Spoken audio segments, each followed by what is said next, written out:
Bom dia, vamos então para a nossa aula de História, certo? Continuar na unidade 3, falar sobre os imigrantes no Brasil, tá bom?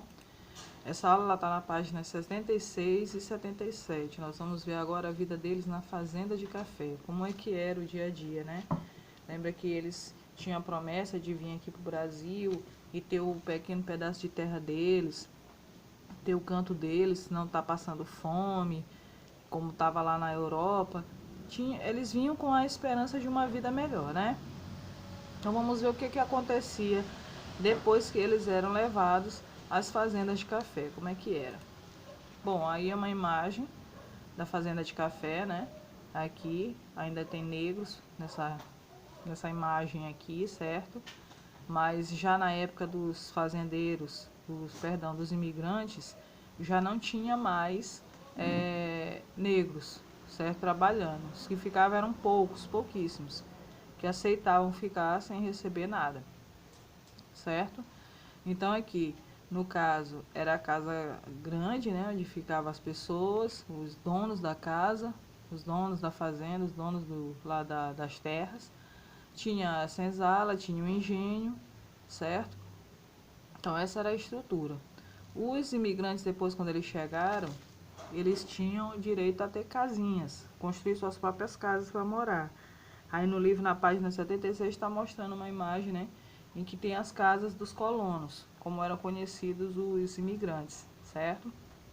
Mas também teve situações em que as senzalas, onde os negros ficavam, elas foram preparadas para abrigar os imigrantes, só que com outra estrutura, no formato de uma casinha, certo? Não muito grande, mas era. Então, um dia de trabalho no cafezal, tá na página aí também de vocês, 76. Vamos ler então aí, acompanhe, por favor. O colono começava a trabalhar no cafezal às 5 da manhã. Às 9h30 era o almoço, que devia durar meia hora. Ao meio-dia, tinha 15 minutos para o café. Ele prosseguia trabalhando no cafezal até às 17h30. No dia seguinte, repetia tudo novamente. Então, dos negros, qual é a diferença? Eles começavam 3 da manhã, lembra que eu falei? Iam com café, né? Ralo e o cuscuz, como era conhecido na época, que era só aquela coisa com milho, né? Hoje nós comemos é o cuscuz. Então, é assim que eles iam. Quando era 7 da manhã, 8 mais ou menos, eles estavam almoçando. Aqui já era o contrário. Eles começavam às 5 da manhã, os imigrantes, 9h30 eles estavam almoçando, certo? E só tinha meia hora de descanso. E ao meio-dia tinha 15 minutos para o café. Depois disso, não tinha mais nada, né?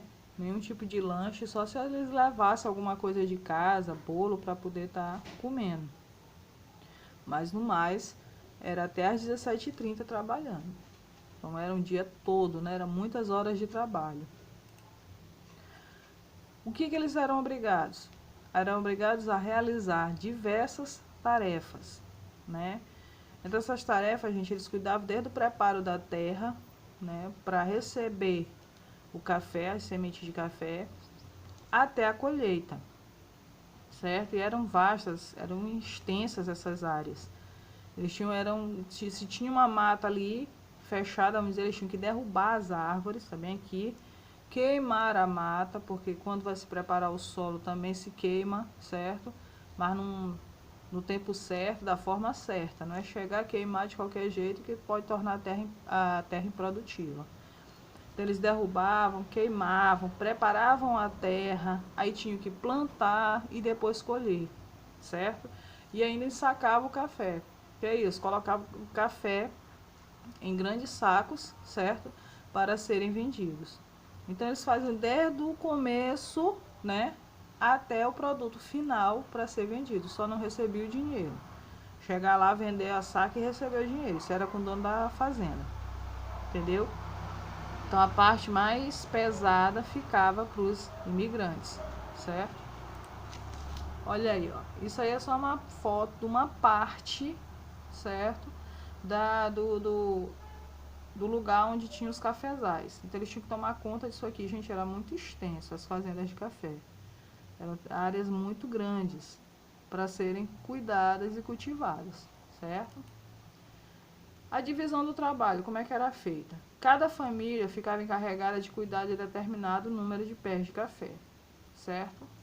Então, se tinha uma família de 5 pessoas, aquela família ela era responsável por tantos pés de café para cuidar, para tratar, era daquela família. Mãe, pai, filho e assim vai. O número variava de acordo com a família, certo? De acordo, como eu falei, dependendo da quantidade de pessoas, era a quantidade de cafés que elas tinham que tomar conta, os pés. Em média, o homem tomava conta de 2.000 pés de café. Gente, só um pé de café já dá trabalho, imagine 2.000, né? E a mulher de 1.000 pés de café, ou seja, a metade. As crianças também tinham sua participação na colheita. Vocês estão vendo aqui crianças, não estão? Ó. Então tem homem, tem mulher e tem criança trabalhando. Elas passavam o dia todo nessa lida, gente. Certo? No dia todo na lida dessa fazenda. Tá bom? Olha aí, ó. Os homens, né? Fazendo aí a peneiração dos grãos de café. Certo? Para poder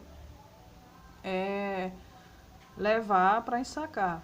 A outra coisa é que entre os pés de café aqui tem as plantações deles, certo? Que eles podiam fazer.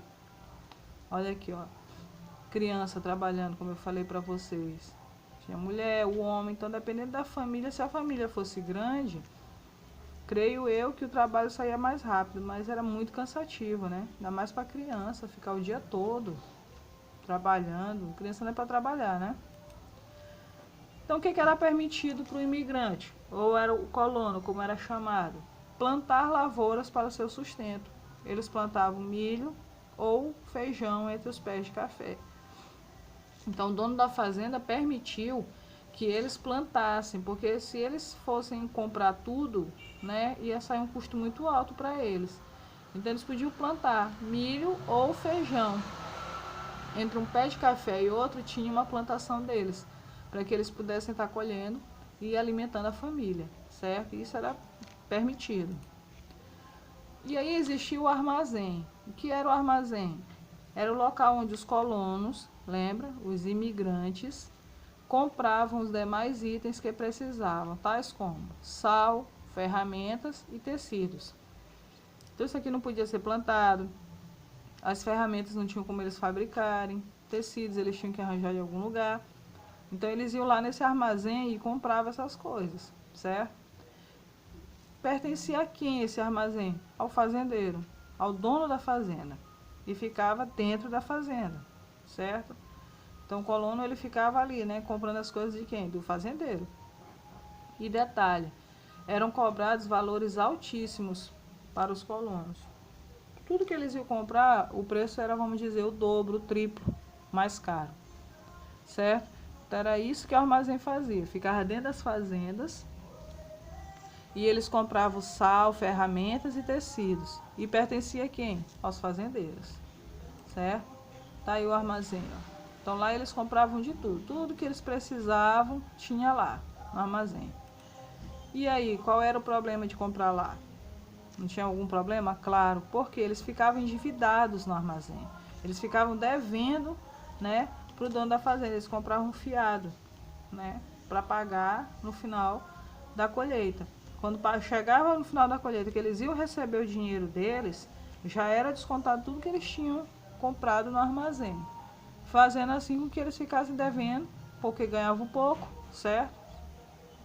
Eles sofriam o maus tratos dos fazendeiros, certo? De vez em quando eles passavam por situações difíceis, eram humilhados. E os capatazes, no caso, eram aquelas pessoas que trabalhavam para os fazendeiros. O excesso de trabalho, ou seja, tinha muito trabalho para fazer. Lembra que eu falei que eles tinham que tratar da terra, plantar, colher e depois ensacar? Pois é. Então não foi nada do que eles imaginavam, né? Eles vieram para cá com a impressão de que iam viver muito bem e acabaram ficando numa situação bem mais complicada. Mas não passavam fome. Por um lado é bom. Bom, gente, Isso aí são os passaportes de alguns imigrantes, né? Como eu estou terminando a aula com cada detalhe, característica. Esse tipo de documento aqui, gente, existe lá no Museu do Imigrante, viu?